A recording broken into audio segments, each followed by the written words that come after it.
এবং আমার পাশে বসা উলামায়ে কেরাম, সামনে ইসলাম প্রিয়, দিন প্রিয়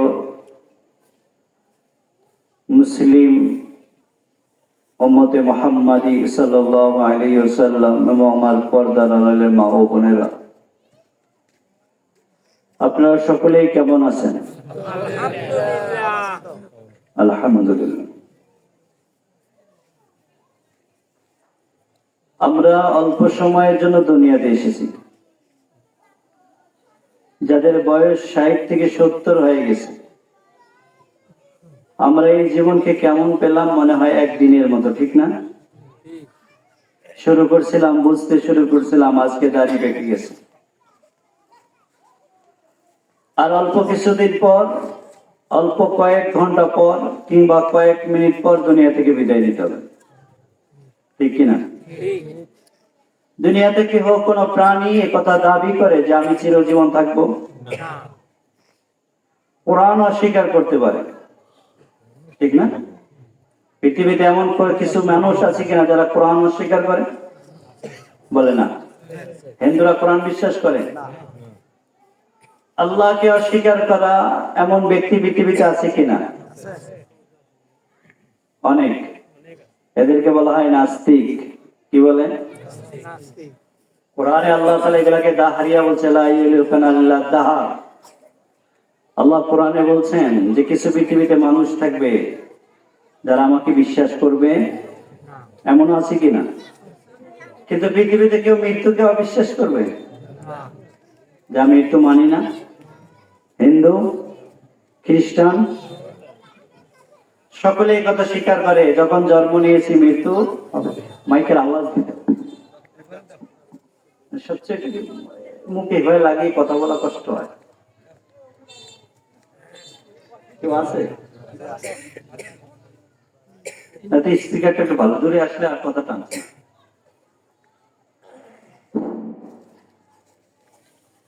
পৃথিবীতে কেউ অস্বীকার করতে পারবে, আমরাও পারবো না, ঠিক না? আল্লাহ আমাদেরকে মৃত্যু দিয়ে পাঠিয়েছেন। সূরা মুলুক আমরা পড়তে জানি কিনা? অনেকে পড়তে পারি, অনেকে পড়তে পারি না। যারা পড়তে পারি না আমরা, আমাদের মতো হতভাগা পৃথিবীতে কেউ নেই। যারা পড়তে পারি তারা আল্লাহ তাআলার কাছে প্রিয়, এটাই জানি। আল্লাহ কোরআনের মতো দৌলত সবাইকে দেবেন। সূরা মুলুকের ব্যাপারে আল্লাহ রাসূল সাল্লাল্লাহু আলাইহি ওয়াসাল্লাম হাদিসে বলছেন, যে ব্যক্তি সূরা মুলুক তেলাওয়াত করবে আল্লাহ কবরে আযাবকে মাফ করে দিবেন। যখন একজন মানুষকে কবরে রাখা হবে, সূরা মুলুক একটা সুন্দর আকৃতি নিয়ে ওই মুর্দার পাশে এসে বসবে। মুনকার নাকির এসে তাকে সওয়াল জবাবের জন্য প্রশ্ন করবেন, মান রাব্বুকা। সে বলবে, আমার এই বান্দাকে তুমি ডাকিও না। বলে, তুমি কে? বলে, আমার পরিচয় পরে পাবে। তুমি প্রশ্ন করবে, প্রশ্নের উত্তর তো চাই, তো আমি তোমার প্রশ্নের উত্তর দিয়ে দিলাম, রব্বু আল্লাহ, তার রব আল্লাহ। এটা কে হবে? এটা হবে সূরা মুলুক। বলেন সুবহানাল্লাহ। সূরা মুলুকের ভিতরে আল্লাহ তাআলা বলছেন, আল্লাযী খালাকাল মাউতা ওয়াল হায়াতা লিয়াবলুয়াকুম আইয়ুকুম আহসানু আমালা। সূরা মুলুকে আল্লাহ তাআলা আমাদেরকে একটা মেসেজ দিয়েছেন, আমাদের কাছে একটা বার্তা পাঠিয়েছেন। আল্লাহ বলছেন, তোমাদের মউত এবং হায়াতকে আমি আল্লাহ সৃষ্টি করছি, তোমাদের অল্প সময় জীবন দিয়েছে এই জন্য যে আমি আল্লাহ তোমাদেরকে পরীক্ষায় রেখেছি। আমরা এখন সকলেই পরীক্ষার হলে, ঠিক কিনা? আমরা যারা স্কুলে পড়ছি, পরীক্ষার হলে গেলে পরীক্ষা দিতে হয় না বসে থাকতে হয়? পরীক্ষা দিতে হয় না গল্প করতে হয়? বলেন। পরীক্ষায় ব্যস্ততা কাটতে হয় না খাওয়া দাওয়ায় মশগুল হইতে হয়? কিন্তু আল্লাহ আমাদেরকে পরীক্ষায় পাঠিয়েছেন। আল্লাহ আসমান থেকে সিসি ক্যামেরা লাগিয়ে দিয়েছেন দুই কাঁধের উপরে, কিরামান কাতিবিন, সম্মানিত লেখক আল্লাহ তাআলা আমাদের সাথে দিয়েছেন। লা ইয়ালফাযু মিন কাওলিন ইল্লা লাদাইহি রাকীবুন আতীদ। ফেরেশতা আমাদের জবানের ভাষাগুলো লিখছেন। আপনারা বলেন দুইটা সিসি ক্যামেরা আমাদের সামনে আল্লাহ লাগিয়ে দিয়েছেন, ঠিক কিনা? আমরা এই পরীক্ষার হলে কি করছি, কি করার ছিল? পরীক্ষার হলে পরীক্ষার কাজে ব্যস্ত না থেকে আমরা খাবার দাবারে ব্যস্ত, আমরা পোশাকের সৌন্দর্যে ব্যস্ত, আমরা আমাদের জীবনের দুনিয়ার সম্পদের পিছনে ব্যস্ত, ঠিক কিনা?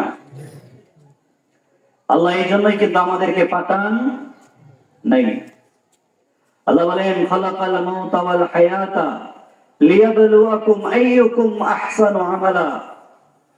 বলে ও দুনিয়ার বান্দা, তোমাদের কাছে আমার মেসেজ, তোমাদের কাছে আমার এই বার্তা, তোমাদের কাছে আমি নবী মুহাম্মাদের দ্বারা এই বার্তা পাঠালাম। তোমাদের মৃত্যুকে সৃষ্টি করছি, জীবনকেও সৃষ্টি করছি, তবে তোমরা ভালো করে বুঝে নিও, তোমাদের হায়াতের আগে তোমাদের মৃত্যুকে ঠিক করা হয়েছে। আল্লাহ আগে কি ঠিক করছেন? মৃত্যু ঠিক করছেন।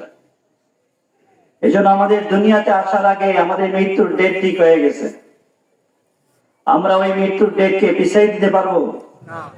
ইযা জা আজালুহুম লা ইস্তাখিরুনা সাআতান ওয়া লা ইস্তাকদিমুন।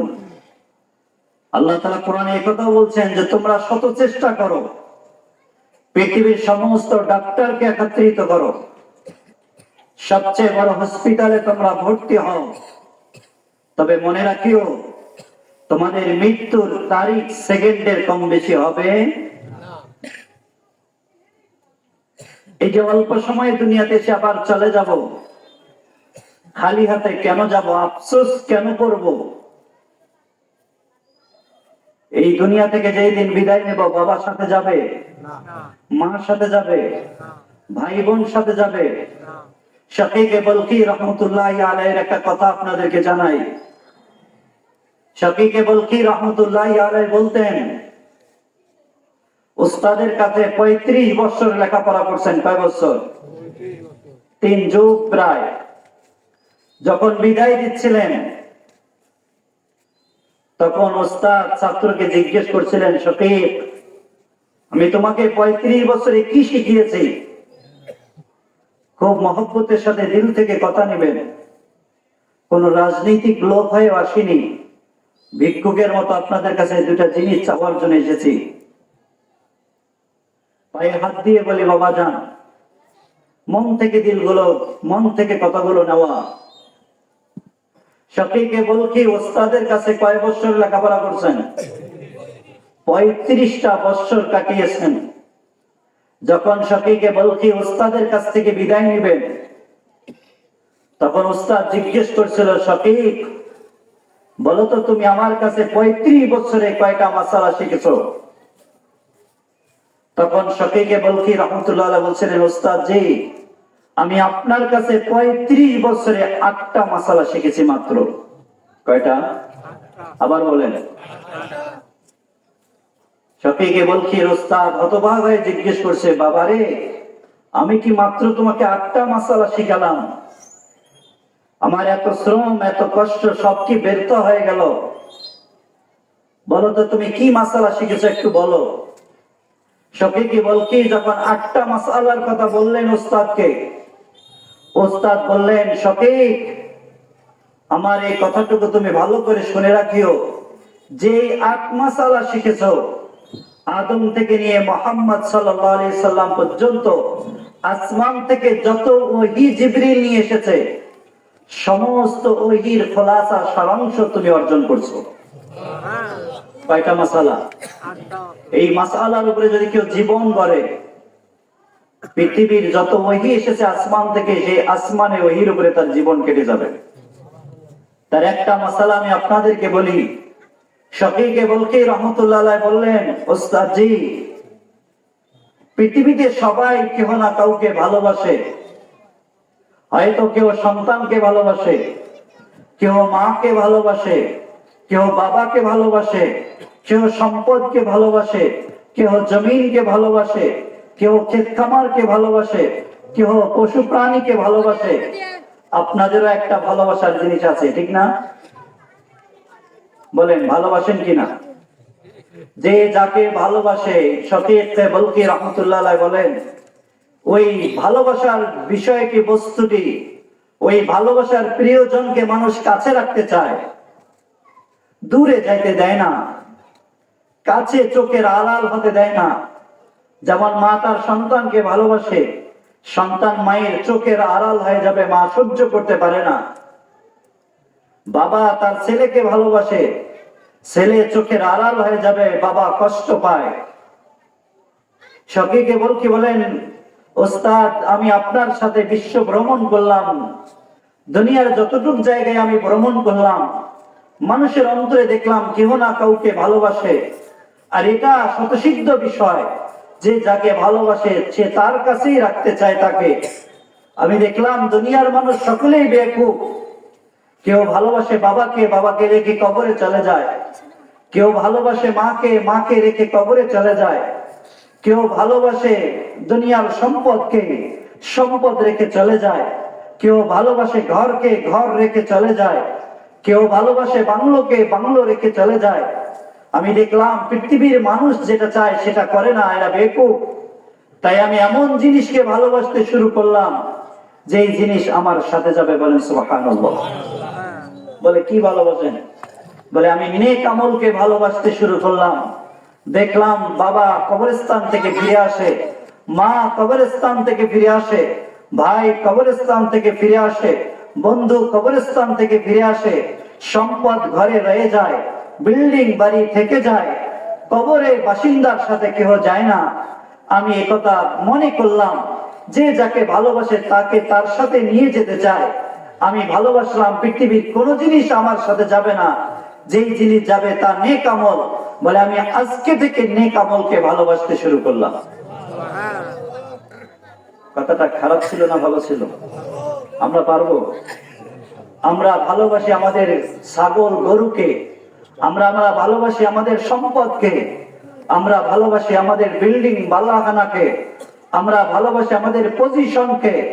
ওয়াল্লাহি খোদার কসম, ইয়া সাহিবি লা তাগতারির বিতানাউমি ফাল উমরু ইয়ানফুদু ওয়ান নাঈমু ইয়াজুলু ফাইযা হামালতা ইলাল কুবুরি জানাজাতান ফাআলাম বিআন্নাকা বাদাহা মাহমুলু। ও চারকাদের বন্ধুরা, একথা কখনো না ভাবি চোখের যদি যেন আমাকে ধোকায় ফেলে না রাখে।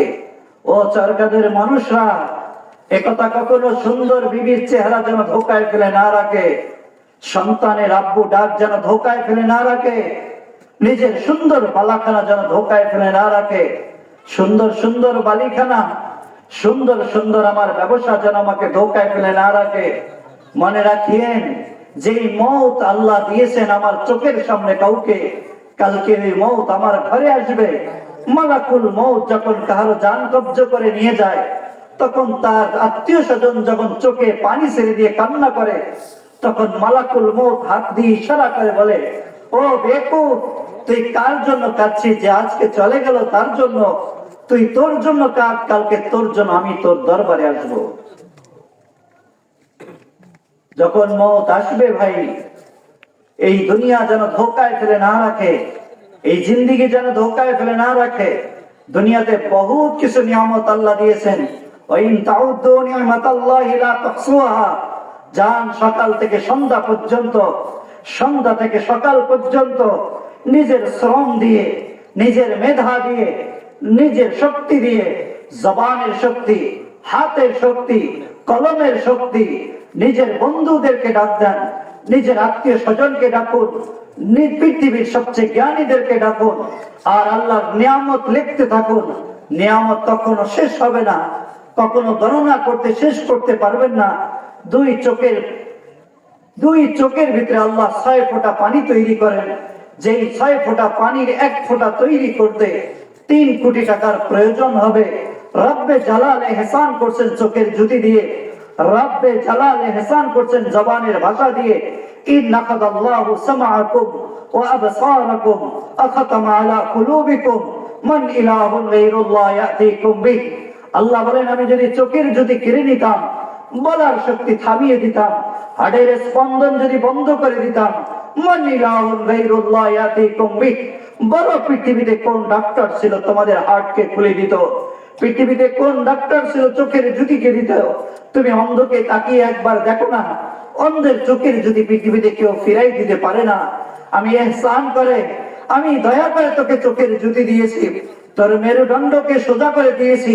অসাধারণ আসলাম, পৃথিবীতে যেই দিন এসেছিলে তুমি মেরুদণ্ড সোজা করার মতো ক্ষমতা ছিল না, তুমি নিতর দেহ নিয়ে পড়েছিলে। আজকে যৌবন পর্যন্ত তোকে পৌঁছাইছি, আজকে তোকে বার্ধক্য পর্যন্ত আমি হায়াত দিয়েছি, আমি জিন্দেগির সাহারাকে তৈরি করছি। আমার নিয়ামতকে গণনা করো তুমি। তোমার 2 কিডনিকে আমি আল্লাহ দিয়েছি, তোর কিডনির উপর কিসের অধিকার ছিল? তোর কিডনির উপর তোর কোনো ক্ষমতা ছিল না। চাইলে তোর কিডনি গুলাকে দুর্বল করে দিতে পারতাম, কিডনিতে অসুস্থ করে দিয়ে তোকে 24 ঘন্টায় 4 লক্ষ টাকা ডায়ালিসিসের টাকা বের করতে পারতাম। আমি রব তোর কিডনিকে সুস্থ রেখে শরীর থেকে নাপাক পানিগুলোকে আলাদা করে রক্তগুলোকে পরিষ্কার করে তীরে তীরে তোকে বেঁচে রেখেছি। তুই আমার নিয়ামতকে গন্ত শেষ করবি কিভাবে? তুই আমার নিয়ামতকে কতক্ষণ গুনতে পারবি?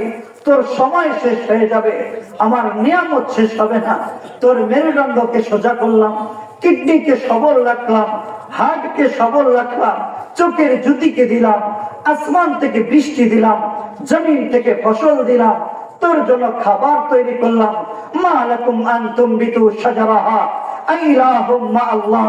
বল, তুই তো একটা চারা রোপণ করে আসছিলি, ওই চারা থেকে দানা, ওই চারা থেকে সবুজ বৃক্ষ, ওই দানা থেকে সবুজ পাতা তোর তৈরি করার ক্ষমতা ছিল না। তুই কি একবারও দেখলি না? বড় ইহসান করে, বড় দয়া করে, বড় করুণা করে তোকে আমি তিলে তিলে তোকে 70 বছরের জীবন দিয়েছি। মনে একথা কখনো ভাবিস না রে বান্দা, কখনো এই কথা তুই মনে করিস না যে দুনিয়া কামানোর জন্য তোকে পাঠিয়েছি। একথা কখনো মনে করিস না বিবির সাথে আনন্দ উল্লাসের জন্য তাকে পাঠিয়েছি। একথা কখনো তুই কল্পনা করিস না সম্পদ জমা করবি আর রেখে তুই খালি হাতে আসবি। এই জন্য আমি তোকে পাঠিয়েছি। আবা হাসিবিতুম আন্নামা খালাকনাকুম আবাসা ওয়া আন্নাকুম ইলাইনা লা তুরজাউন। অনর্থক তোকে কোনো নিয়ামত দেইনি, আসমান থেকে বৃষ্টি অনর্থক বর্ষণ করিনি, জমিন থেকে ফসল অনর্থক দেইনি, ফলের ভিতরে স্বাদ অনর্থক আনিনি, ফুলের ভিতরে খুশবু অনর্থক তৈরি করিনি। আমি তোকে তৈরি করছি আখিরাতের জন্য, আমি তোকে সৃষ্টি করছি আমার রবের ইবাদতের জন্য, আমি তোকে বানাইছি আমার সামনে সিজদা করার জন্য, আমি তোকে হায়াত দিয়েছি তোর জীবনকে দামি করার জন্য। আমি তোকে কিয়ামতের ময়দানে উপস্থিত করে জিজ্ঞেস আমি তোকে করব, যেই দিন তোর মা তোর পাশে দাঁড়াবে না, ইয়াউমা ইয়াফিরুল মারউ মিন আখিহি ওয়া উম্মিহি ওয়া আবিহি ওয়া সাহিবাতিহি ওয়া বানিহি লিকুল্লি ইমরিইন মিনহুম ইয়াউমাইযিন শাআনু ইউগনি। যেই দিন তোর থেকে সবাই মুখ ফিরিয়ে নেবে, বাবা তোর থেকে হারিয়ে যাবে, মা তোর থেকে মুখ ফিরিয়ে নেবে, বন্ধুরা তোর থেকে আলাদা হয়ে যাবে। ইয়াবদুজ জালিম আলা ইয়াদাইহি, আফসোসের পাহাড় নিয়ে তুই যেই দিন দাঁড়াবে। ইয়াবদুল মুজরিমু লাউ ইয়াফতাদি মিন আযাব ইয়াউমাইযিন বিবানিহি আসাহিবাতিহি ওয়া আখিহি আফাসিলাতিহি আল্লাতী তুবি আমান ফিল আরদি জামিআ। যেই দিন তোর সম্পদগুলো রবের সামনে আমার সামনে পেশ করবি, যেই দিন টাকা পয়সা ব্যাংক ব্যালেন্স গুলোতে আমাকে দিতে চাইবি, যেই দিন তোর সন্তান গুলাকে আমাকে ফিদিয়ার স্বরূপ পেশ করবি, যেই দিন তোর বাবা মাকে আমার সামনে উপস্থিত করে তুই একটাই আমার কাছে চাইবি, সুম্মা ইউনজি, ও রব্বে করিম ও রহমানুর রহিম, আমাকে আজকে নাজাত দিয়ে দেন। আমি চিৎকার করে আমি আল্লাহ তোকে বলবো, কাল্লা, আজকে তো হওয়ার না। তোকে 70 বছরের জীবন দিয়েছিলাম, হায়াতের জিন্দেগি দিয়েছিলাম, জীবনকে তোকে দামি বানিয়েছিলাম। সকাল তুই চাস নাই তবু সকাল দিয়েছিলাম, রাত্রে ঘুম চাসনি আমি ঘুম দিয়েছিলাম, তুই সুস্থতা চাসনি সুস্থতা দিয়েছিলাম, মায়ের পেটে তোর জীবনের হাত চাসনি হাত দিয়েছিলাম, মায়ের পেটে চোখের যদি চাসনি আমি তোকে দয়া করে দিয়েছিলাম। আজ কিয়ামতের ময়দানে তোকে উপস্থিত করেছি শুধু ওই 70 বছরের জিন্দেগির হিসাব নেওয়ার জন্য। তোকে আমি আজকে কিয়ামতের ময়দানে বাবা থেকে আলাদা করছি, মা থেকে আলাদা করছি, সম্পদ থেকে আলাদা করছি। আফসোসের পাহাড় নিয়ে তুই আজকে উঠেছিস। ও আম্মা মান উতিয়া কিতাবাহু বিয়ামিনি ফায়াকুলু ইয়া লাইতানি লাউতা কিতাবিয়া ওয়ালাম আদরি মা হিসাবিয়া ইয়াকুলু ইয়া লাইতাহা কানাতিল কাযিয়া মা আগনা আন্নি মালিয়া হালাকা আন্নি সুলতানিয়া। দুনিয়াতে সম্পদ দিয়েছিলাম, আজকে সম্পদ কাজে আসে আসেনি তোর, তোকে দুনিয়াতে ধন দৌলত দিয়েছিলাম, আজকে কোনো কাজে আসেনি, তুই আমার সামনে দাঁড়িয়েছিস। লা তাযালা কদমা বনি আদম হাত্তা ইউসালা আন খামসিন। ও চরকাদে আব্দুর রহমান, তোর কদম এক কদম লড়বে না, একটুকু হরকত করতে পারবে না, না ডানে না বামে, না সামনে না পিছনে, যতক্ষণ 5 প্রশ্নের জবাব না দিবি। আন উমরিহি ফিমা আফনাহু আন শাবাবিহি ফিমা আবলাহু। জীবনে 70 বছর দিয়েছিলাম, আজকে হিসাব দাও কাঠগড়ায় দাঁড়িয়ে। মওত এই জন্যই আল্লাহ আনবেন যে আল্লাহর সামনে কিয়ামতের দিন আমাদের উপস্থিত করবে। ও ভাই, যদি মুসলমান হয়ে থাকি আখিরাতের কথা স্মরণ রাখি। সকালে ও রোজগার করব, সন্ধ্যায় কামাই করে জমা করে খালি হাতে কবরের ময়দানে যাব। এই জন্য আল্লাহ পাঠিয়েছেন? বলেন আমাকে, এই জন্য পাঠিয়েছেন? এই জন্য পাঠিয়েছেন মনে করেন কে? একটু হাত দেখান দিন। যে হুজুর আসছে, সকালে জমিনে যাব, সারাদিন কাজ করব, সন্ধ্যায় পরিবার নিয়ে ঘুমিয়ে পড়বো, সকালে আবার যাব। এভাবে সকাল কাটবে, সন্ধ্যা কাটবে, সপ্তাহ কাটবে, মাস কাটবে, বছর কাটবে, যুগ কাটবে, 60 বছর কেটে যাবে। আর যেই দিন মারা যাব সেই দিন খালি হাতে কবরের ময়দানে সাপের গর্তে অন্ধকার ঘরে গিয়ে ঘুমাবো। এই জন্য আল্লাহ আমাদেরকে পাঠিয়েছেন। একথা কে কে মনে করেন? একটু হাত তুলে দেখান। আল্লাহ এই কথাই মনে করেন যে অনর্থক আল্লাহ পাঠিয়েছেন, নাকি আখিরাতে সামানা গোছানোর জন্য পাঠিয়েছেন? কে কে সামানা গোছানোর জন্য তৈরি আছেন? হাত তুলে দেখান। লিল্লাহি তাকবীর। সামানা কি গুছাবেন? বলেন, সামানা কি গুছাবেন? আজকে থেকে মারামারি করবেন, হ্যাঁ, গালিগালাজ করবেন, নিজের জিন্দেগিকে বানায়নি। ও ভাই, নিজের জিন্দেগিকে বানায়নি, ছেড়ে দে দুনিয়া। ইন্না লিল্লাহি ইবাদান ফাতানা তাল্লাকুদ দুনিয়া খাফুল ফিতানা নাযারু ফিহা ফালাম্মা আলিমু আন্নাহা লাysat বিখাইরিন ওয়াতনা জাআলুহা লুজ্জাতান ওয়াত্তাখাযু সালিহাল আমালি ফিহা সাফিনা। হায় জ্ঞানী, একটু চিন্তা করিস। হায় বন্ধু, একটু চিন্তা করিস। এই জিন্দেগি, এই পৃথিবী কাউকে ছাড়েনি। আরে হুসাইন রাদিয়াল্লাহু তাআলা আনহু কবরের পাশে গিয়ে চিৎকার করে একদিন বলছিলেন, না দাইতু সুকানাল কুবুরে ফাসকাতু ফাজাবা আন সামতিহিম তিরবুল হিসাব। বলে হুসাইন কবরের পাশে গিয়ে চোখের পানি ফেলে কলিজার টুকরা রাসূলের কবরের বাসিন্দাদেরকে জিজ্ঞেস করছিলেন, ও কবরের বাসিন্দা, বলো তোমরা কেমন আছো? তোমরা না একদিন বাদশা ছিলে? তোমরা না একদিন রাজা ছিলে?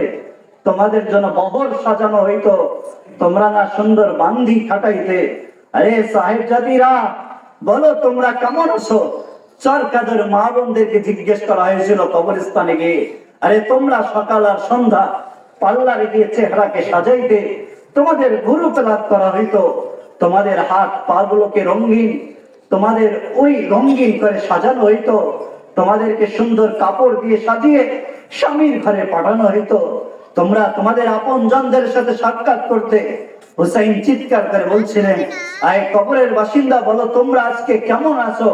হুসাইন রাদিয়াল্লাহু তাআলা আনহু বলেন, কবরের বাসিন্দা আমাকে জবাব দেয়নি, বাদশা তো বাদশা পরে আছে, আরে রানী তো রানী আজ তাকে শেষ করছে, আজকে সাহেবজাদা তো পরে আছে, আজকে তাদের কুলি মাত্র আছে, না শরীরে গোশত আছে, না আজকে হাড্ডি গুলো জোড়া লাগানো আছে। বলে কবরের মাটি আমাকে জবাব দিয়েছে। আল্লাহ মাটির জবান খুলে দিয়েছিল, ওই মাটি চিৎকার করে হুসাইনকে বলছিলেন, হুসাইন, এই কবরের বাসিন্দারা জবাব দেবে না, আমি আজকে মাটি তোমাকে জবাব দিচ্ছি। কেমন আছে তারা তুমি জানতে চাও? আমি এমন এক ঘর বিশ্ববাসীকে জানাই দাও রে হুসাইন, আমি কাউকে ছাড়িনি, পাকে তার রান থেকে আলাদা করছি, রানকে নিতম্ব থেকে আলাদা করছি, নিতম্বকে পেট থেকে আলাদা করছি, পেটের জায়গা থেকে পেটকে আলাদা করছি, কলিজার জায়গা থেকে কলিজাকে আলাদা করছি, চোখের যদি দেখে চোখকে চোখের জায়গা থেকে আলাদা করছি, জিহ্বাকে তার মুখ থেকে আলাদা করছি, মগজকে তার ব্রেন থেকে মাথা থেকে আলাদা করছি। আমি তাকে পোকামাকড়ের খাবার বানাই দিয়েছি, দুই দিকের মাটির চাপ দিয়ে বাহু দুইটাকে একদিকে আরেক দিকে ডুবাই দিয়েছি, নিচে মাটি উপরে মাটি, ডানে মাটি বামে মাটি, সামনে মাটি পেছনে মাটি। বিবিকে আরেক ঘরের বধূ বানিয়ে দিয়েছি, সন্তানদের মাঝে সম্পদকে বন্টন করে দিয়েছি, তার ঘর বাড়িগুলোকে আমি সন্তানদের মাঝে ওয়ারিশ সূত্রে বন্টন করে দিয়েছি, আর আমি তাকে কুড়ে কুড়ে খেয়েছি। যাও হোসাইন সরকারের মানুষকে পয়গাম জানাও, তারা যেন আমাকে খালি পেটে খালি হাতে যেন আমার কাছে না আসে। আমি তার যোগ্যতা দেখি না, আমি তার সৌন্দর্য দেখি না, আমি তার সম্পদ দেখি না, আমি তার ব্যবসা দেখি না, আমি তার চেয়ারম্যানই দেখি না, আমি তার এমপিত্ব দেখি না, আমি তার বাচ্চাই দেখি না, আমি তার সৌন্দর্য দেখি না, আমি তার কণ্ঠকে দেখি না, আমি তার চোখের জ্যোতিকে দেখি না। আমার কাছে না নারীর কোনো পার্থক্য আছে, না নরের কোনো পার্থক্য আছে, না ছেলের কোনো পার্থক্য আছে, না মেয়ের কোনো পার্থক্য আছে, না হিন্দুর কোনো পার্থক্য আছে। শুধু আমি এতটুকু জানি যে যে আমার কাছে নেক আমল নিয়ে আসবে, আমি তার জন্য, তার চোখ যত দূর দৃষ্টি যায় আমি এত দূর তার জন্য প্রশস্ত হয়ে যায়। हाँ भाई, ওই সামানাকে গোসাইনি, জিন্দিগিকে বানাইনি, রাবের কাছে মুজরিম হয়ে না দাঁড়ায়।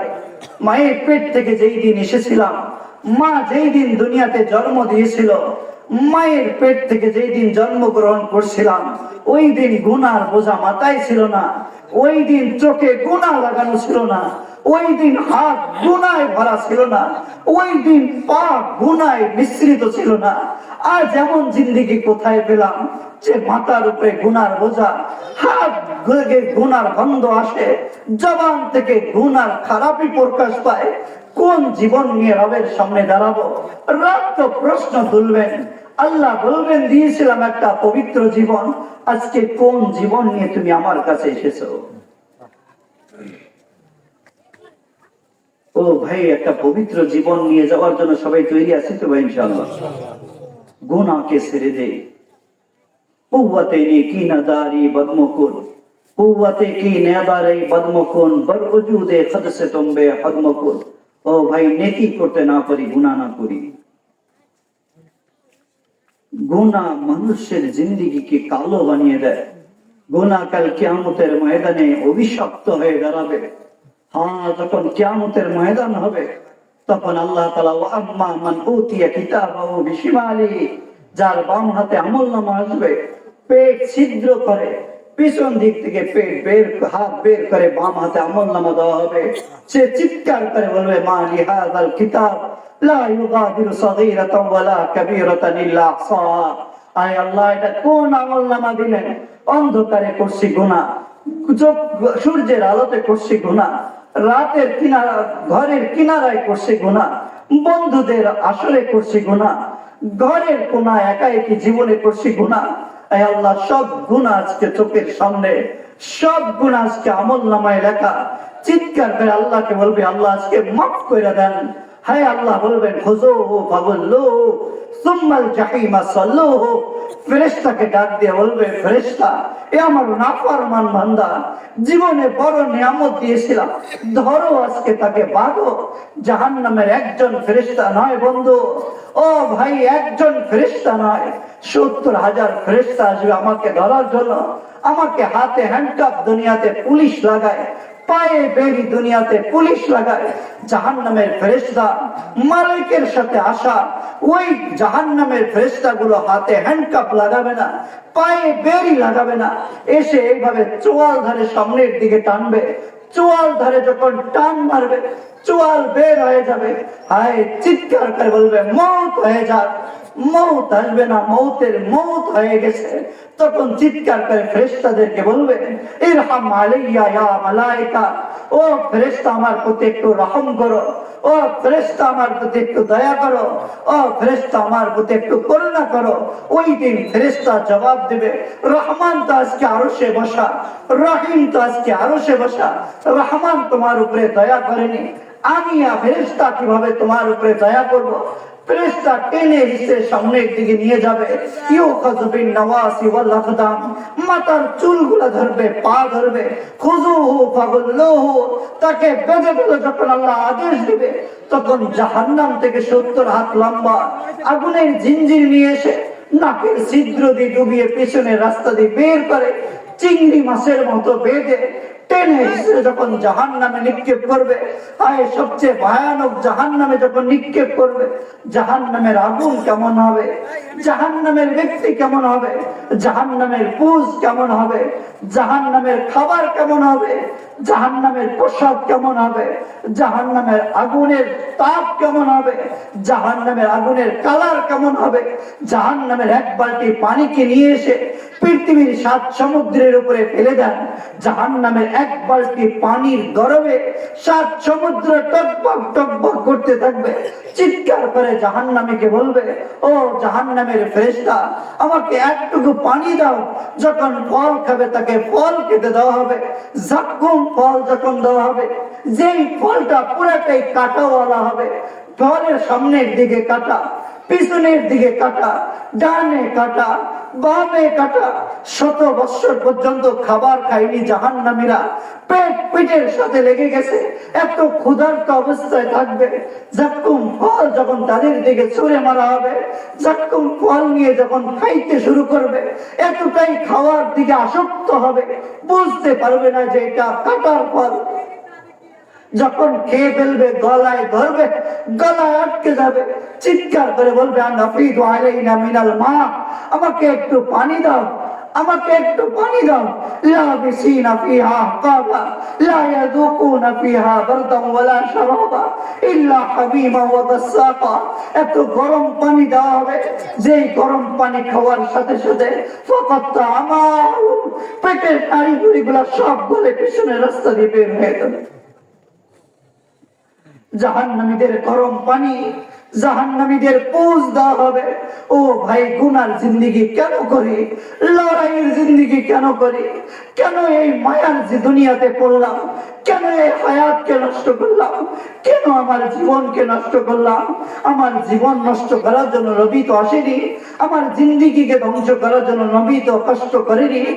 নবীর দাঁত শাহাদত হয়েছিল, নবীর পায়ের গোছা থেকে রক্ত ঝরছিল, নবী রাহমাতুল্লিল আলামিন হওয়ার পরে নবী আসাইয়া বাসাকা রাব্বুকা মাকামাম মাহমুদা, মাকামে মাহমুদ পাওয়ার পরেও ওই নবী কেন তায়েফের ময়দানে রক্ত ঝরাইলেন, কেন তায়েফের বালুগুলো চিৎকার করে এখনো বলে, ও চরকাদের মানুষ চলুন আমার সাথে, আমি তায়েফের মাটির সামনে দাঁড়িয়ে জিজ্ঞেস করব, আজকে এই চরকাদের মানুষগুলোকে বোঝাও রে তায়েফের মাটি। তায়েফের মাটির ভাষা থাকলে চিৎকার করে বলবে, বলে তোমাদেরকে ওই জাহান্নাম থেকে বাঁচার জন্য আমি তোমাদের নবীর পায়ের গোছা থেকে রক্তকে ঝরতে দেখেছি, আমি তোমাদের নবীর মাথা থেকে রক্তকে ঝরতে দেখেছি। যার নবীর ঘরকে গিয়ে জিজ্ঞেস করেন, ঘরের বালুগুলো সাক্ষী দেবে চরকাদের মানুষদেরকে, বলে তোমাদেরকে ওই জাহান্নাম থেকে বাঁচার জন্য তোমার নবীদের পেটে পাথর আমি দেখেছি, তোমাদের নবীর পেটে আমি পাথর দেখেছি, একটা পাথর না, 3-3টা পাথর নবীর পেটে উঠেছে। জন্মভূমিকে ত্যাগ করে মদিনার ময়দানে গেছে, দুধ মরুভূমির উপরে জীবন কাটিয়েছে। হায় হাফসাকে জিজ্ঞেস করা হয়েছিল, হাফসা তোমার প্রিয় স্বামী রাসূলুল্লাহ তার 63 বছরের জীবন কেমন কাটিয়েছে, তোমার ঘরের জীবন কেমন কাটিয়েছে? হাফসা কসম করে বলছিলেন, আল্লাহর কসম করছি, ও দুনিয়ার মানুষ তোমরা যাই না রাখো, আমার নবী 2 বেলা কোনোদিন পেট ভরে খাবার খায়নি, রাত্রে সেজদায় পরে পরে তোমাদের জন্য কেঁদেছিল, সারা রাত সেজদায় পরে তোমাদের জন্য কেঁদেছিল, শুধু ওই জাহান্নাম থেকে তোমাদেরকে বাঁচানোর জন্য, ওই জাহান্নাম থেকে তোমাদেরকে বাঁচানোর জন্য। যেই জাহান্নামের ফল গলায় যখন আটকে যাবে, যার গরম পানি যখন খাবে নারী ভুড়ি গলে পচে বের হয়ে যাবে, এতটাই এত পুজ দেওয়া হবে জাহান্নামীদেরকে। ইল্লা হামিমা ওয়া গাসসাকা, গাসসাকার তাফসীর কি গিয়ে জিজ্ঞেস করবেন, ও মুফাসসিরে ইকরাম তোমরা গাসসাকার কি তাফসীর আমাদেরকে জানাও। তারা তাদের কলমের খোঁচায় লেগে গেছে, যদি এক বালতি এক ফোঁটাও যদি জাহান্নামের পুজ জমিনে রাখা হয়, খোদার কসম পুরা পৃথিবীর মাখলুক মারা যাবে। ও ভাই, ওই জাহান্নাম থেকে বাঁচার জন্য হাত জোড় অনুরোধ করে আপনার কাছে ভিক্ষুকের মতো বলি, জিন্দিগিকে পাল্টাই, জীবনকে ফিরাই নেই। জাহান্নামীকে যখন জাহান্নামে নিক্ষেপ করা হবে, তখন 1 সেন্টিমিটার 1 মিটার, 1 মাইল আর 10 মাইলের রাস্তা না, গভীর গর্ত না, জাহান্নামের গর্ত হবে 70,000 বৎসরের রাস্তা। একটা পাথর ফেলে দিলে জাহান্নামের কিনারা থেকে তার তল দেশে পৌঁছতে পৌঁছতে, সেখানে পৌঁছতে পৌঁছতে 70,000 বৎসর লাগবে। জাহান্নামীকে সেখানে ফেলবে, তালকাউ ফিহি উজুহাহুমুন নার, চেহারাকে আগুনে পুড়ে ফেলবে, শুধু হাড্ডি বাকি থাকবে। ফিহি ওয়াহুম ফিহা কালিহুন, নিচের ঠোঁটটা বড় হয়ে নাভি পর্যন্ত নেমে আসবে, উপরের ঠোঁটটা নাভির উপরে উঠে যাবে, চেহারা বিশ্রী রূপ ধারণ করবে, দাঁতগুলো বড় বড় উট পাহাড়ের মতো হবে। একজন জাহান্নামী, আল্লাহ না করুক আমি জাহান্নামী যদি হয়ে যাই, আমাকে যদি পৃথিবীর এক কিনারায় দাঁড় করাই দেওয়া হয়, আর আমি যদি নিঃশ্বাস ছাড়ি, তো আমার নিঃশ্বাসের গরমে পুরা পৃথিবীর মাখলুক জ্বলে যাবে। ও ভাই, ওই জাহান্নামের কঠিন শাস্তি, জাহান্নামের আগুন কেমন হবে। আমার রাসূলুল্লাহ সাল্লাল্লাহু আলাইহি ওয়াসাল্লাম জাহান্নামের আগুনের বর্ণনা দিতে গিয়ে বলছেন, জাহান্নামের আগুনকে 1000 বছর জ্বালানো হয়েছে।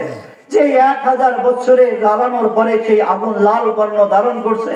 আবার 1000 বছরে জ্বালানো হয়েছে, সাদা রূপ নিয়েছে। আবার 1000 বছর জাহান্নামের আগুনকে জ্বালানো হয়েছে, জাহান্নামের আগুন কালো অন্ধকার হয়ে পড়ে আছে, সাউদাউন মুজলামা। জাহান্নামের আগুন কালো হবে।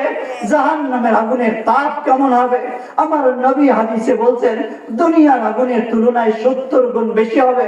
দুনিয়ার আগুন 2000 ডিগ্রি সেলসিয়াস যদি হয়, জাহান্নামের আগুন হবে 1,38,000 ডিগ্রি সেলসিয়াস।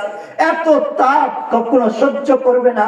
জাহান্নামীদের পোশাক, জাহান্নামীদের পোশাক হবে সারাবিলুহুম কাতিরান, আলকাতারার পোশাক পরিধান করানো হবে। যেই পোশাক শরীরের সাথে লেগে যাবে, গরম পোশাক যখন লেগে যাবে, চামড়া জলে পড়ে যাবে। হায় নাজিজাত জুলুদুহুম বাদদালনা জুলুদান গায়রাহুম, ওই চামড়াগুলোকে সেকেন্ডে ঘন্টায় 120 বার পরিবর্তন করা হবে। আর আল্লাহ চিৎকার করে বলবে, ফাযুকুল আযাবা বিমা কুনতুম তাকযিবুন।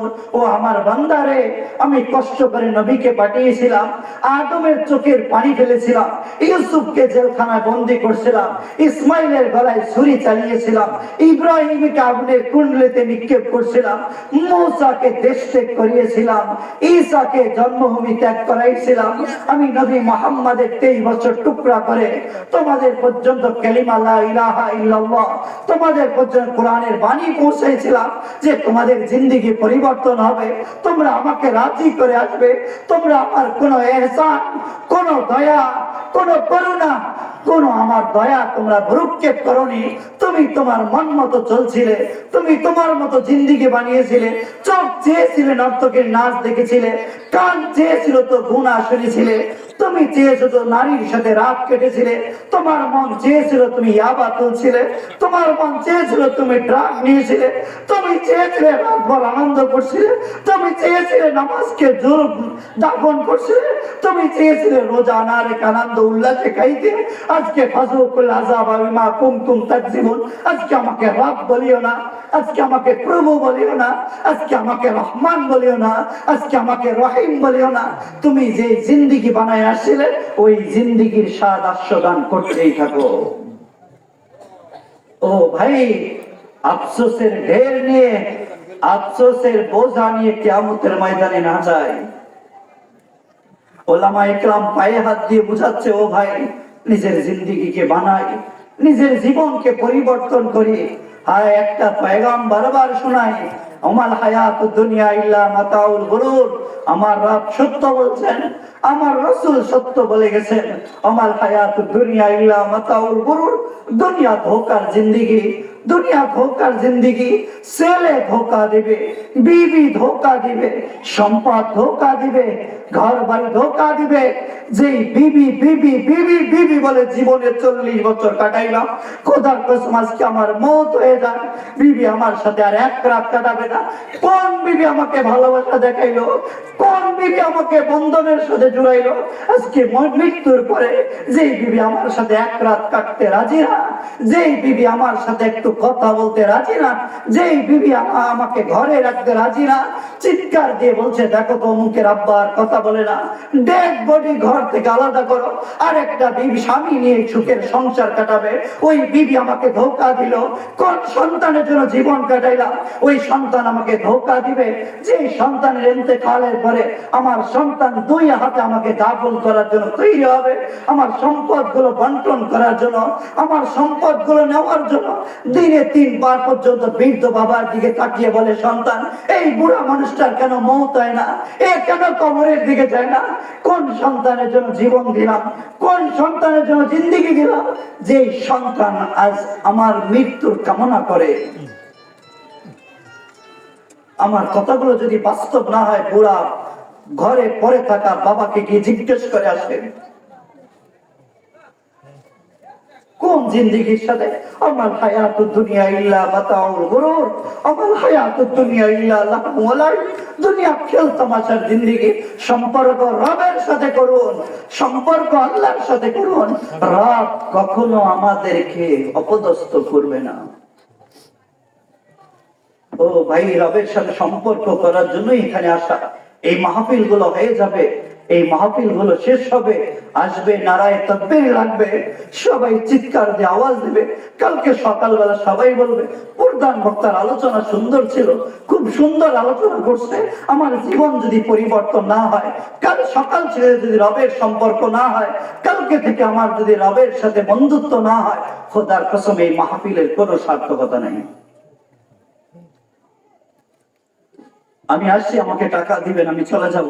প্রধান বক্তা আসবে, তাকে টাকা দিয়ে বিদায় দিবেন, এটাই হবে ভাই। কিন্তু যদি আমার জিন্দেগি পরিবর্তন না হয়, এই মাহফিল গুলো কি কাজে আসবে? এই জিন্দেগি পরিবর্তন করার জন্য মাহফিল গুলো করি। যুবকদেরকে আমি ধন্যবাদ জানাই, যুবকদের উদ্যোগিত যুবকদের, যুবক সমাজদের আমি ধন্যবাদ জানাই। আল্লাহর কাছে দোয়া করি আল্লাহ প্রত্যেকটা যুবককে কবুল করেন। সকলে বলেন আমিন।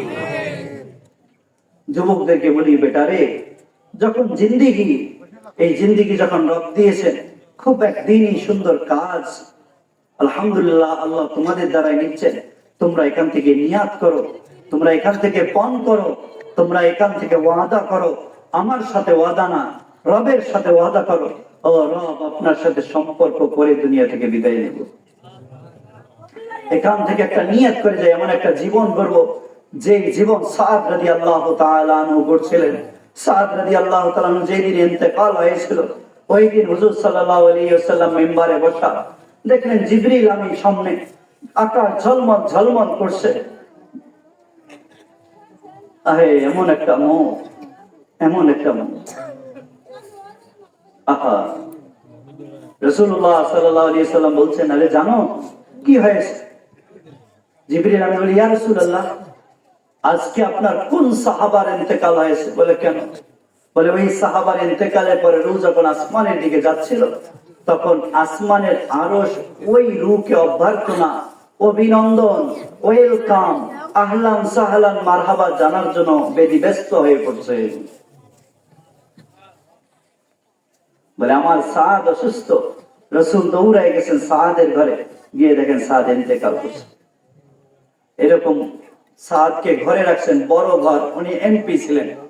রাসূল সাল্লাল্লাহু আলাইহি ওয়াসাল্লাম এইভাবে যাচ্ছেন, ঘরে কেউ নেই, কিন্তু রাস্তা বানাই যাচ্ছে। সাহাবারা জিজ্ঞেস করছেন, ইয়া রাসূলুল্লাহ, ঘরে কেউ নেই, আপনি এভাবে রাস্তা করে যাচ্ছেন কেন? বলে তোমরা জানো না, এই ঘরে আল্লাহ তাআলা এই সাদের দেহটাকে নেওয়ার জন্য 70,000 ফেরেশতা পাঠিয়েছে। রাসূল গিয়ে মাতার কাছে বসছেন, ছোট্ট হয়ে। বলে ইয়া রাসূলুল্লাহ, এত ছোট হয়ে বসলেন কেন? বলে জায়গা নেই ঘরে, এক ফেরেশতা পরকে পিছনের দিকে করছে, ওই আমি খালি জায়গায় বসেছি। হুজুর সাল্লাল্লাহু আলাইহি সাল্লাম কাফনের কাফন পরাইলেন। সাহাবারা কাঁধের উপরে লাশ নিয়ে যাচ্ছিল। তো সাহাবারা বলেন, ইয়া রাসূলুল্লাহ, সাদের তো লাশের কোনো ওজনই নেই, একেবারেই হালকা। রাসূল সাল্লাল্লাহু আলাইহি সাল্লাম বললেন, ও সাহাবা, তোমাদের কাঁধের উপরে সাদের লাশ যায় না, সাদের লাশ ফেরেশতাদের কাঁধের উপরে যায়। ও ভাই, কোন জীবন সাদ বানাইল! সাদের দুইটা চোখ, আমারও দুইটা চোখ। সাদের দুইটা হাত, আমারও তো দুইটি হাত। সাদের দুটি পা, আমারও তো দুটি পা। সাদ যে কোরআন পাইল, আমিও তো ওই কোরআন পাইলাম। সাদ যে সূর্য দেখলো, আমিও তো ওই সূর্য দেখলাম। সাদ যে নবী পাইল, আমিও তো ওই নবী পাইলাম। সাদ যে মক্কা পাইল, আমিও ওই মক্কা পাইলাম। সাদ যে মদিনা পাইল, আমিও ওই মদিনা পাইলাম। সাদের লাশ ফেরেশতার কাঁধের উপরে যায়, আর সরকারের মানুষ আমার লাশ কার কাঁধের উপরে যাবে? একটা জীবন বানাই, যে জীবনে মৌতের সময় হাসতে হাসতে কবরের দিকে যাব, এই একটা জিন্দেগি বানার জন্য, রবের সাথে সম্পর্ক করার জন্য কয়েকটা কথা বলবো। তার একটা কথা আপনাদেরকে বলে, সবাই করতে রাজি আছেন তো ইনশাআল্লাহ? বহুত দামি জিনিস এই জিনিসটা, বহুত দামি জিনিস। অল্প আল্লাহ সবাইকে দেন না, কিন্তু বহুত জিনিস, বহুত দামি জিনিস। মনে রাখবেন, এই জিনিসটা আল্লাহ যাকে দিয়েছেন তাকে বহুত বড় নিয়ামত দান করছে। আর গুনাহগারকে আল্লাহ এই জিনিস দেন না। বলেন, গুনাহগারকে এই জিনিস আল্লাহ, যাকে এই নিয়ামত দিয়েছেন তাকে বহুত বড় নিয়ামত দিয়েছেন। সেটা হলো চোখের পানি। বলেন কি? চোখের পানি। যাকে কাদার মতো দৌলত দিয়েছেন, যে রবের জন্য কাঁদতে পারে, যে জাহান্নাম থেকে বাঁচার জন্য কাঁদতে পারে, যে হেদায়েতের আশায় কাঁদতে পারে, যে শেষ রাত্রে উঠে নিজের জীবনের উপরে কাঁদতে পারে, যে আল্লাহর নিয়ামতের উপরে চোখের পানি ফেলতে পারে, যে আল্লাহ তাআলার জন্য চোখের পানি ফেলতে পারে, খোদার কসম করে বলছে আল্লাহ তাকে সবচেয়ে বড় দৌলত নসিব করছেন। কিন্তু আল্লাহ গুনাহগারকে এই দৌলত দেন। বলতে পারেন যে হুজুর গুনাহ ছাইরা দেন, আল্লাহ এই দৌলত দান করুন। আলোর জায়গায় অন্ধকার, অন্ধকারের জায়গায় আলো থাকে? বলেন, থাকে? যে অন্তর গুনায় আসক্ত, ওই অন্তরে আল্লাহ এই চোখের পানির নিয়ামত নসিব করেন। কোরআনে আল্লাহ বলছেন যে বান্দা আমার পাহাড় কাঁদে, কাঁদতে কাঁদতে ঝর্ণা তৈরি করে, আমার পাহাড়ের পাথরগুলো ভয়ে কাঁপতে থাকে। তোর অন্তর কি এত গুনার কারণে এত শক্ত হয়ে গেল যে তুই আমার ভয়ে একটু চোখের পানি তুই ফেলতে পারিস না?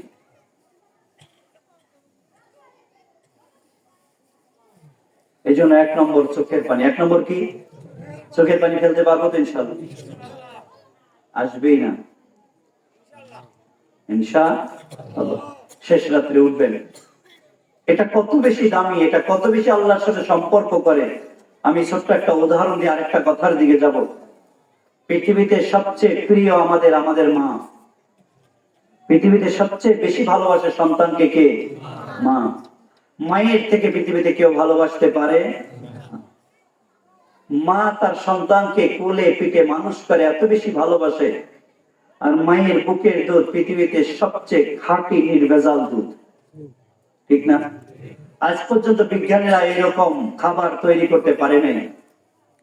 বিজ্ঞানীরা একথা বলছেন, যেই দিন একজন মেয়ে সন্তান মায়ের পেট থেকে জন্মগ্রহণ করে, ওই দিন থেকে নিয়ে সে যেই দিন সন্তান জন্ম দেয়, ওই দিনের আগ পর্যন্ত যত ধরনের খাবার খায়, সমস্ত খাবারের 1% প্রোটিন আল্লাহ তাআলা এই স্তনের ভিতরে রেখে দেন।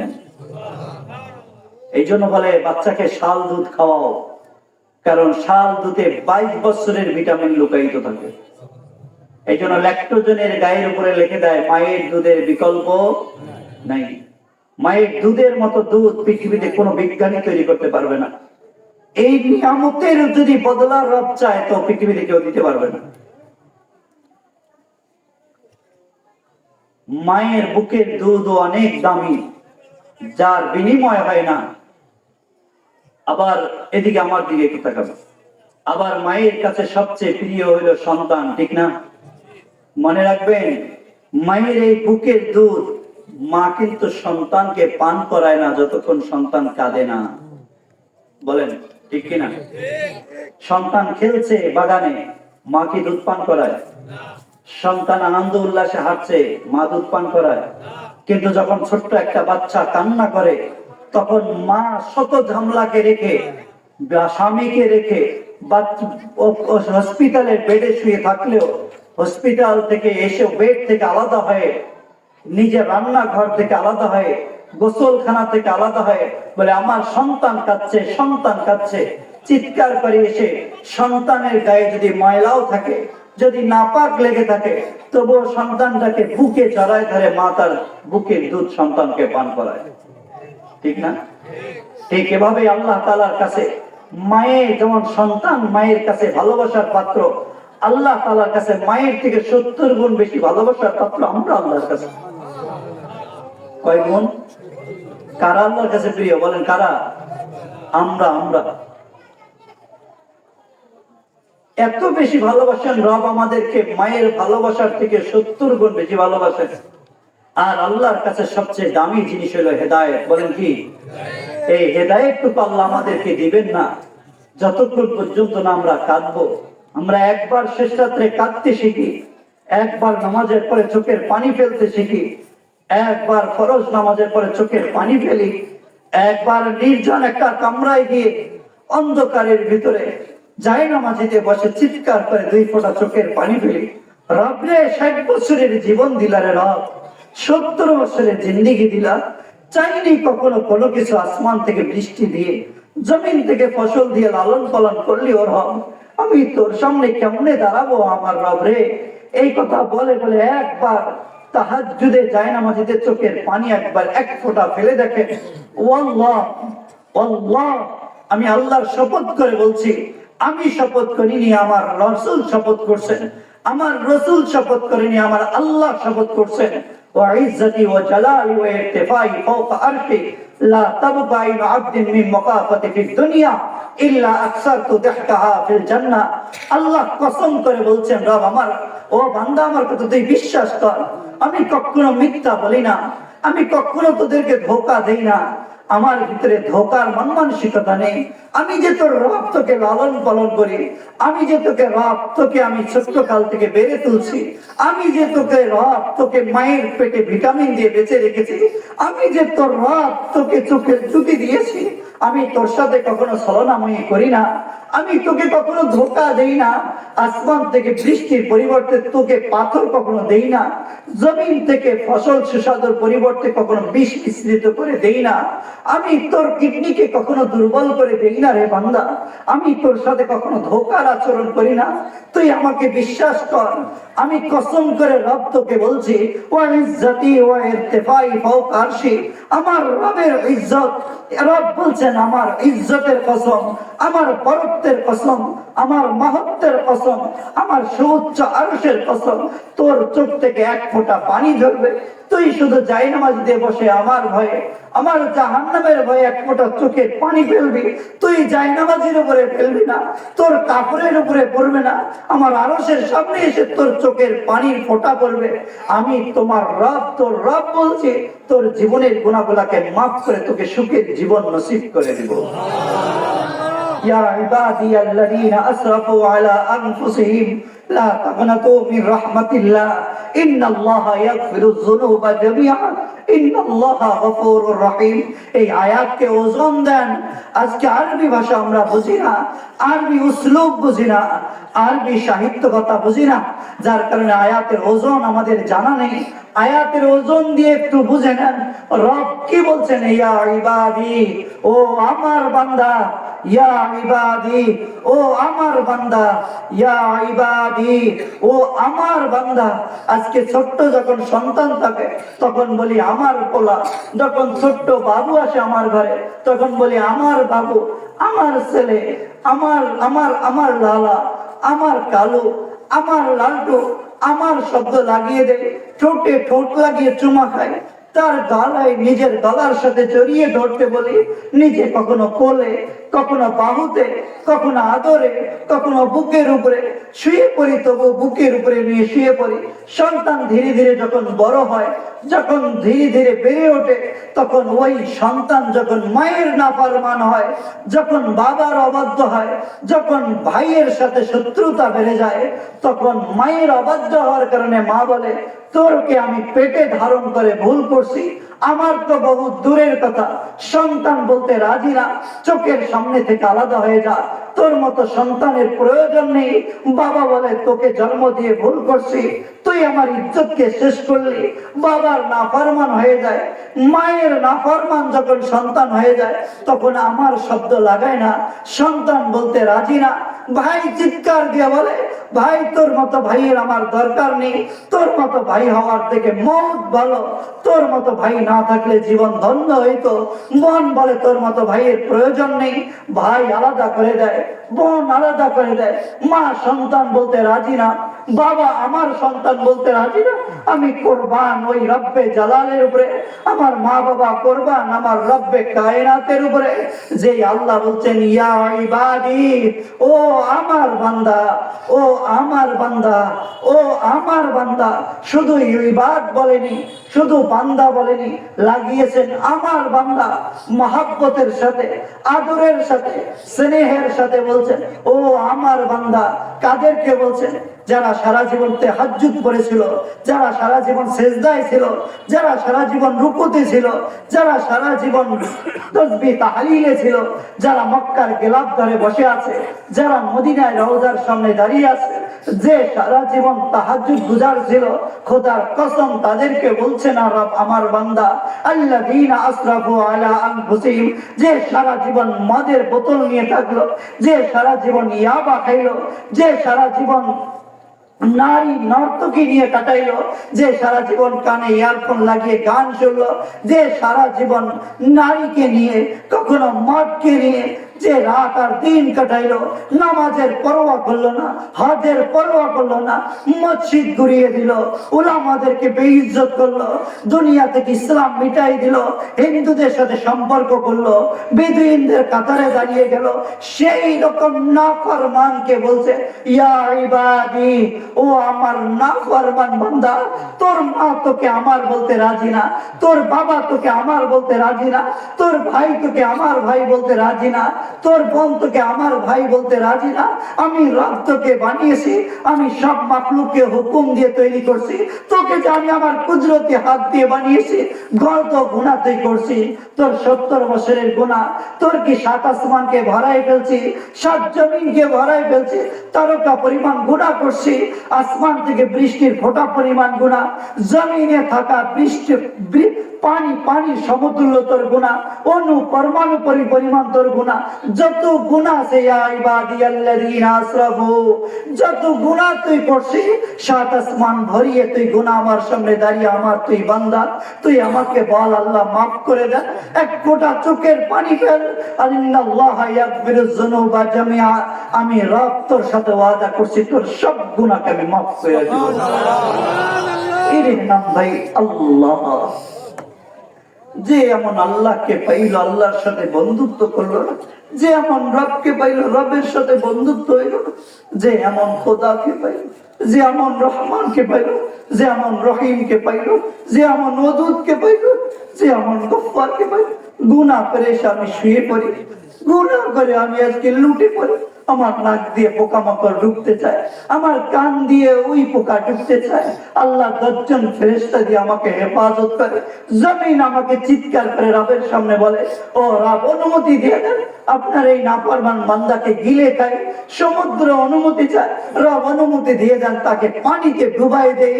ওই আসমানের মেঘমালাগুলো অনুমতি চায়, আল্লাহ পানির পরিবর্তে আগুন বর্ষণ করে তাদেরকে ধ্বংস করে দেয়। রব বলে বান্দা তো আমার, তোরা কেন ধ্বংস করবি? আমি চেয়ে আছি আমার বান্দা আমার সামনে এসে একবার চোখের পানি ফেলে বলবে আল্লাহ আমাকে মাফ করে দেন।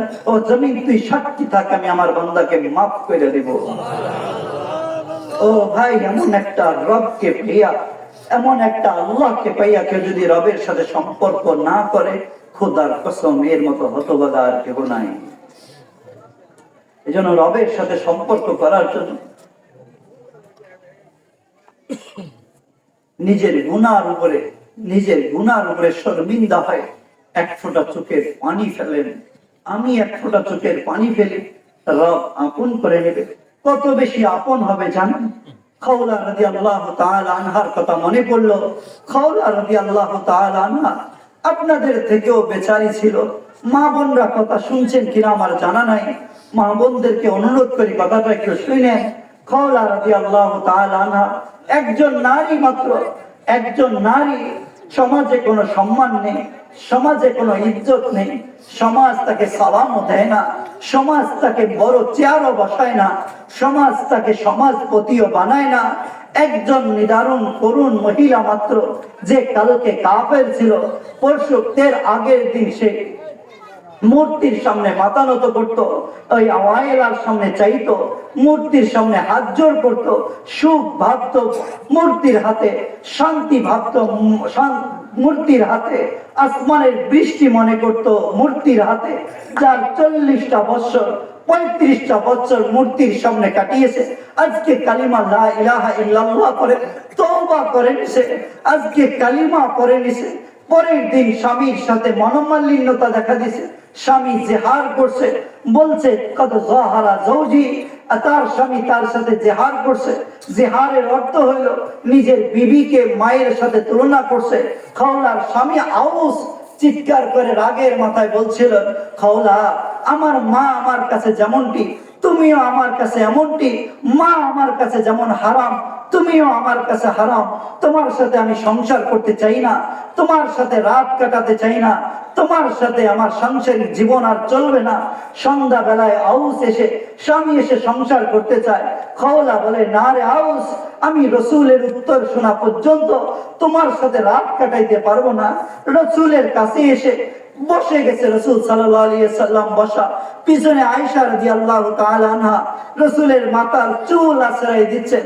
খাওলা এসে রসুলকে বললেন, ইয়া রাসূলুল্লাহ, ইয়া হাবিবাল্লাহ, কাদ জাহারা জৌজি, আমার স্বামী আমাকে মায়ের সাথে তুলনা করছে, আমি কি সংসার করতে পারবো না? আল্লাহ রাসূল বললেন, কাদ হুররিমতা আলাইহি, না রে খাওলা, তোমার স্বামীর সাথে সংসার চলবে না, তুমি স্বামী থেকে আলাদা হয়ে যাও। আগের প্রথা অনুযায়ী রাসূল ফতোয়া দিয়ে দিলেন, বললেন তোমার সংসার চলবে না। রাসূলের কাছে হাত জোর করে বললেন, ইয়া রাসূলুল্লাহ, আমি কোথায় যাব?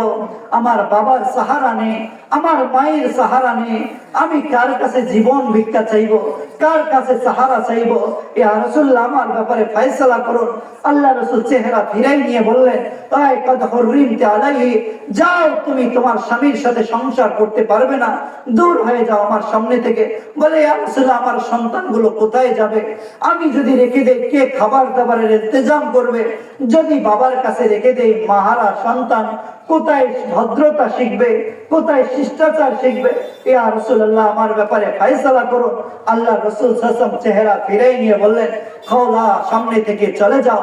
খাওলা একটু দূরে গিয়ে বললেন, ইয়া রাসূলুল্লাহ, আপনি আমার কথা শুনবেন না, আমি আমার রবকে ডাকবো, আমি আমার মাওলাকে ডাকবো।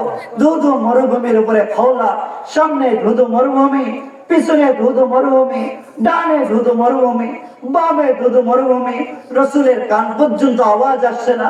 আসমানের দিকে হাত তুলে বলছে, ও আরশের মালিক মাওলা, আমার ব্যাপারে ফয়সালা করুন। এই ডাক দেওয়া শেষ হয়নি, রসুলের উপরে ওহী নাজিল হইতে শুরু হয়ে গেছে। আয়েশা চিৎকার দিয়ে বলছে, খাওলা, হাত নামাই ফেলো। খাওলা দোয়াতে বলতে শুরু করছে, ও আরশের মালিক মাওলা, আমার পক্ষে আয়াত নাজিল করে।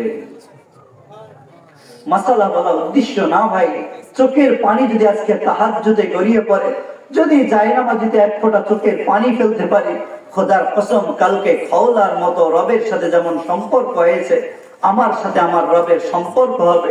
জমিনে ডাক দিব, আরশ থেকে আল্লাহ লব্বাইক বলবে, চাইবো রব দেবে।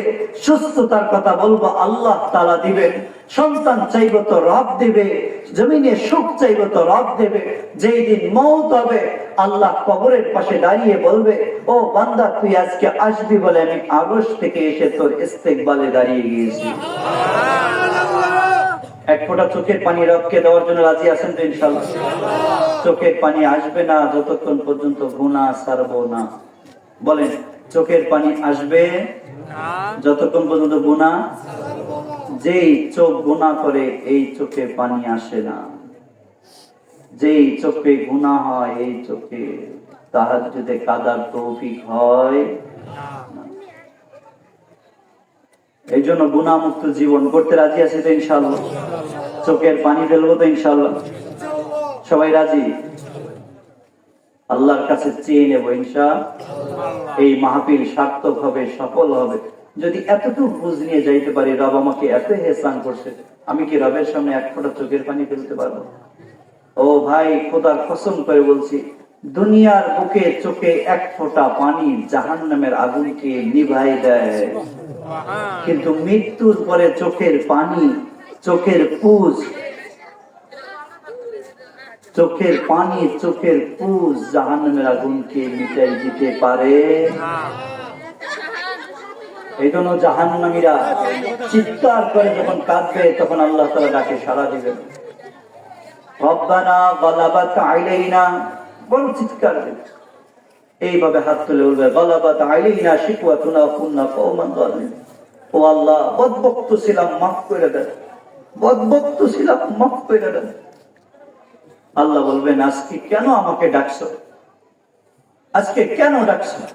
ইকসাউ ফিহা ওয়া লা তুকাল্লিমুন, জাহান্নামে পইরা থাকো, আমার সাথে কথা বলো না। এই জন্য সবাই নিয়াত করেন, দুনিয়ার জিন্দেগি থাকতে এক ফোঁটা চোখের পানি আল্লাহকে দেবো। পারবো ভাই ইনশাআল্লাহ? বহুত বড় একটা সুন্দর রাস্তা আল্লাহ থেকে হেদায়েত পাওয়ার, সেটা হলো চোখের পানি। কি হয়েছে? কি হয়েছে ভাই? তোর কি বাজার?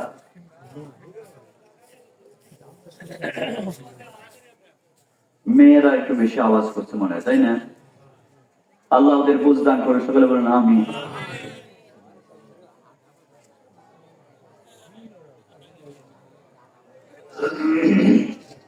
এই জন্য 1 নম্বর কি বললাম বলেন? 1 নম্বর কি বলেন? আবার বলেন, 1 নম্বর কি?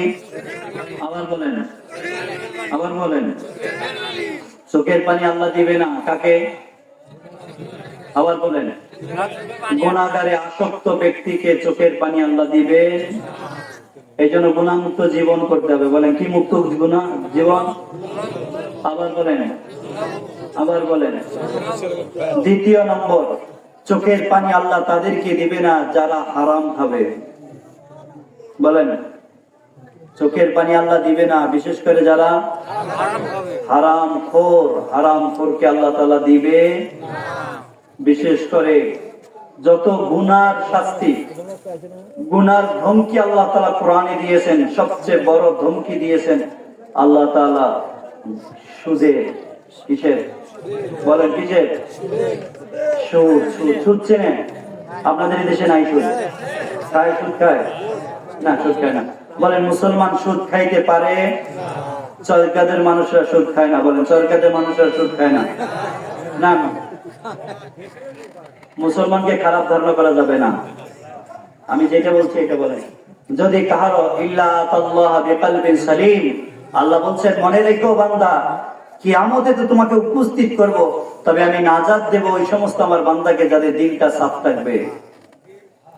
আমি যদি কাহারো ব্যাপারে হারাম খাওয়ার ধারণা রাখি, দিলটা সাফ আছে নাকি অপবিত্র? বলেন, কি পবিত্র না অপবিত্র? যদি কেউ সুদ খায়, সে ভুলে খাচ্ছে। মুসলমান সুদ খাইতে? মুসলমান সবাই সরকারের মুসলমান না মুসলমান? আবার বলে, মুসলমান না মুসলমান? মুসলমান সুদ খাইতে পারে? আবার বলে, মুসলমান সুদ খাইতে পারে না। এই জন্য সরকারের কেউ সুদ খায়? আবার বলেন, কেউ সুদ? এরকম পরিষ্কার দিল রাখবো। খোদার কসম বলছি, যার দিল সাফ, যে কাউকে গুনাহগার মনে করে না। আজকে আমি আরেকজনকে গুনাহগার মনে করছি, যদি আমার গুনাহগুলাকে আল্লাহ প্রকাশ করে দেয়, আমি কালকে মানুষকে চেহারা দেখাতে পারবো? সবাই থুতু নিক্ষেপ করবে আমার চেহারার উপরে। খোদার কসম, আমার গুনাহগুলো যদি আপনাদের সামনে থাকতো, আপনারা আমাকে এখানে বসে কোনোদিন ওয়াজ শুনতেন না। রব্বে জালালের বড় ইহসান যে আমার গুনাহগুলোকে আল্লাহ গোপন রাখছে। আমরা আমাদের সমাজে থাকতে পারতাম না। একটা বাচ্চা, একটা বাচ্চীর যদি গুনাহ প্রকাশ পেয়ে যায়, তখন আমরা তাদেরকে সমাজ থেকে আলাদা করে দিই, ঠিক না? আমার গুনাহগুলো যদি প্রকাশ পাইতো। এই জন্য মনে রাখবেন, দিল সাফ রাখবেন, দিল পরিষ্কার রাখবেন। এই কথা মনে করবেন, সরকারের কোন মুসলমান সুদ খায় না। আমার নবীর হাদিস আমি শোনাই। আল্লাহ রাসূল সাল্লাল্লাহু আলাইহি ওয়াসাল্লাম একদিন মসজিদের মেম্বারে বসা, রাসূলের সামনে সাহাবা আজমাইন, আবু বকর, ওমর, ওসমান, আলী, তালহা, জুবায়ের, সব সাহাবা সামনে বসা। আল্লাহ রাসূল সাল্লাল্লাহু আলাইহি ওয়াসাল্লাম বললেন, আল-আন ইয়াত্তালিউ আলাইকুম রাজুলুম মিন আহলিল জান্নাহ, বলে দেখো সাহাবারা, তোমাদের সামনে এখন একজন জান্নাতি আসবে, দেখো তোমাদের সামনে এখন একজন জান্নাতি আসবে। সব সাহাবা হতবাক হয়ে পিছনের দিকে তাকিয়ে দেখছেন একজন গ্রাম্য মানুষ, চুলগুলা এলোমেলো, চেহারা ধুলায় দূষিত, দাড়িগুলো এলোমেলো, না জীর্ণ শীর্ণ পোশাক, হাতে স্যান্ডেল নিয়ে উজু করে পানি টপ টপ করে পড়ছে, মসজিদে প্রবেশ করছে। সাধারণ একটা সাহাবা, জমিনে কাজ করে, সারাদিন ক্ষেত খামারে কাজ করে, হাতগুলো শক্ত হয়ে গেছে, চেহারাটা কালো হয়ে গেছে, চামড়া আগুনে জ্বলে গেছে। আয় সারাদিন কখনো পাহাড়ের পাথরে, কখনো বা খেজুরের গাছে কাজ করে, শরীরটা কেমন জানি জীর্ণ শীর্ণ, এসে মজমায় বসে গেছেন। সাহাবারা হতবাক হয়ে গেছেন, এ কোন ব্যক্তি যাকে রসুল জান্নাতি বলছেন। আজ মজমা শেষ, দ্বিতীয় দিন আবার রসুলের মজমা শুরু। আরেক সাহাবা প্রবেশ করছেন, আল্লাহ রসুল সাল্লাল্লাহু আলাইহি ওয়াসাল্লাম বলেন, দেখো আল-আন ইয়াত্তালিউ আলাইকুম রাজুলুম মিন আহলিল জান্নাহ, এখন তোমাদের সামনে একজন জান্নাতি আসবে, দেখো তোমাদের সামনে এখন একজন জান্নাতি আসবে। সব সাহাবা পিছনের দিকে তাকিয়ে দেখলেন ওই গতকালের সাহাবা আজকে প্রবেশ করছে। আবার মজমা শেষ হয়ে গেছে, তৃতীয় দিন রসুল বললেন, দেখো তোমাদের সামনে এখন একজন জান্নাতি আসবে। আজও সব সাহাবা পিছনের দিকে তাকিয়ে দেখলেন ওই প্রথম 2 দিনের সাহাবা যিনি প্রবেশ করছেন, আজকেও তিনি প্রবেশ করছেন। 3 দিন একই সাহাবা প্রবেশ করছেন, আর রসুলের জবানে 3 দিনে ওই সাহাবীকে জান্নাতি বলছেন। বলে এই সাহাবা জান্নাতি, এই সাহাবা জান্নাতি, এই সাহাবা জান্নাতি। কত সৌভাগ্যবান ওই সাহাবা, দুনিয়াতে জান্নাতের সুসংবাদ পেয়েছেন, মৃত্যুবরণ করবেন আর জান্নাতে যাবেন। ওই মজমার ভিতরে আব্দুল্লাহ ইবনে ওমর এক সাহাবা ছিল, যেই সাহাবা দুনিয়ার বুকের সাহাবাদের মধ্যে সবচেয়ে বড় ইবাদত গুজার সাহাবা ছিল। সাহাবা মজমা শেষ করে ওই সাহাবার পিছু নিয়েছে, শুধু দেখার জন্য যে এই সাহাবা কি আমল করে, যে আমলের কারণে রাসূল তাকে জান্নাতি বলছে। গিয়ে বলছেন, ভাই আপনার ঘরে আমি মেহমান হয়ে থাকতে চাই, 3টা দিন আমাকে মেহমান করে রাখবেন। বলে হ্যাঁ ভাই, আমার ঘরে মেহমান থাকবেন। এর তো বড় সুসংবাদ, মেহমান হয়ে গেছে 3 দিন। কয় দিন? 3 দিন মেহমান হয়ে গেছে। প্রথম দিন মেহমানদারি করে রাত্রে শুয়ে পড়ছে, তাকিয়ে আছে দেখি এই সাহাবা কি আমল করে। এশার পরে শুয়ে পড়ছে, ফজরের সময় উঠে নামাজ আদায় করছে, ফজরের পরে কাজে চলে গেছে, জমিনে সারাদিন কাজ করছে, 5 ওয়াক্ত নামাজ পড়ে আবার এশার পরে ঘুমিয়ে পড়ছে, আবার ফজরের পরে কাজে চলে গেছে, আবার এশার পরে শুয়ে পড়ছে। এভাবে 3 দিন থাকার পরে দেখছেন কোনো আমল করে না।